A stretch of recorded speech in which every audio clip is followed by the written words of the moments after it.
La nuit tombait lentement sur le campement de l'Empire Wassoulou.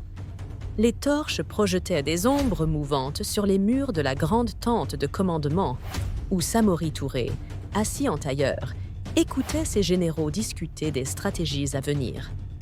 À l'extérieur, l'écho des tambours de guerre résonnait, rappelant à tous que l'ennemi n'était jamais loin. Mais ce soir-là, un autre combat se jouait, plus intime, plus cruel. Nafi était là, immobile à l'entrée de la tente. Drapée dans un pagne aux broderies fines, elle ressemblait à une reine, et pourtant, elle se sentait prisonnière. Promise à Samori depuis 1 an, elle n'avait jamais été une épouse ordinaire. Leur union n'avait pas été dictée par l'amour, mais par la guerre. Une alliance politique entre son peuple Peul et l'Empire Wassoulou, destinée à unir les forces contre l'envahisseur colonial. Mais ce que personne n'avait prévu, c'était que Nafi tomberait amoureuse. Chaque jour, elle observait Samori. Cet homme de fer, ce stratège redoutable, dont l'ombre planait sur tout l'Empire. Elle voyait ses doutes, ses fardeaux. Il était plus qu'un guerrier. Il était un homme qui portait sur ses épaules le destin de milliers d'âmes, et elle, dans son silence, s'était éprise de lui.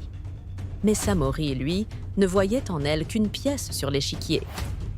La guerre ne laisse pas de place aux sentiments, disait-il souvent.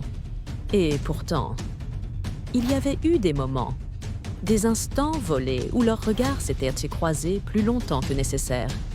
Des nuits où, sous la lueur des torches, il semblait hésiter. Mais toujours, il se détournait. Ce soir-là, Nafi ne voulait plus attendre. Elle entra dans la tente après le départ des généraux. « Samori, laisse-moi être autre chose qu'un simple lien entre nos peuples. » Il releva lentement la tête. Ses traits étaient fatigués, marqués par les années de guerre, mais son regard restait tranchant. « Nafi, tu es une femme forte, mais nous avons tous un rôle à jouer. » Elle s'agenouilla près de lui, posa une main sur son bras. « La guerre ne finira jamais, Samori. Même si tu gagnes aujourd'hui, il y aura toujours un autre ennemi, un autre combat. Tu ne peux pas bâtir un empire seulement avec du sang. » Il serra la mâchoire, détournant le regard. « Et que proposes-tu? Que j'abandonne mon peuple pour toi ?» Elle sourit tristement. « Que tu choisisses la vie. » Un silence pesa entre eux. Samori ouvrit la bouche, hésita. Puis, au loin, un coup de feu retentit. L'attaque des Français venait de commencer. Le sacrifice de Nafi. Le campement s'embrasa de cris et de chaos.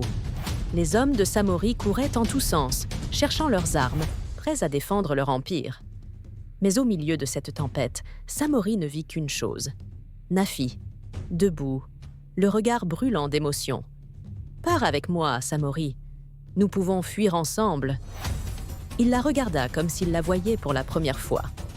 Un instant, il sembla vaciller. Il fit un pas vers elle. Puis son visage se referma. « Je suis Samori Touré. Ma place est ici. » Un cri fendit la nuit. Les Français attaquent la tente royale. Et avant qu'il ne puisse réagir, des soldats surgirent des ombres. Nafi fut arraché à lui, les mains liées par des cordes. C'était un piège. « Rendez-vous, Samori Touré, ou nous l'emmenons en otage !» cria le capitaine Moreau, un sourire cruel sur les lèvres. Samori serra les poings, le regard fixé sur Nafi. Elle le supplia en silence. Il aurait pu tout abandonner pour elle.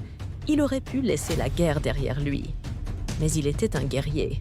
Il était un roi. Il tourna les talons et dégaina son sabre.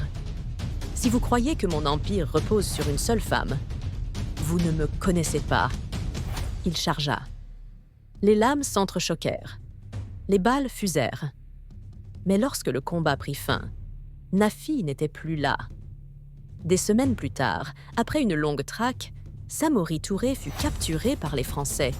Enchaîné, il marcha vers son exil, le regard perdu dans l'horizon.